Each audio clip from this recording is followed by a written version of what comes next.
Alam mo, isa sa pinakamasarap na pakiramdam ang pagmumotor ng long ride. Yung tipong pagsakay mo pa lang ng motor, pagpaandar ng engine, may mararamdaman ka ng kakaibang saya. Dahil kapag nagmumotor ka sa mahabang biyahe, talagang nakakawala ng stress at ma-appreciate mo pa ang ganda ng mundo. Yung tipong habang nagmumotor ka, masasabi mo na lang sa sarili mo na, wow, ang sarap palang mabuhay. Ang ganda pala ng mundo.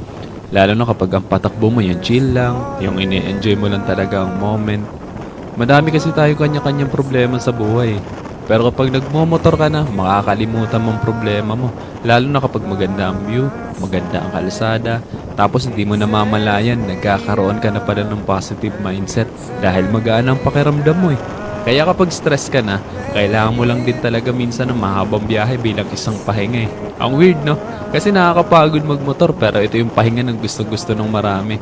Pero sasabihin ko sa'yo, hindi ka tawa ng napapahinga kapag ka nagla-long ride ka eh. Kundi yung utak mo, kundi yung sarili mo mismo. Kaya deserve mo rin mag-enjoy. Deserve mo makarating sa magagandang lugar.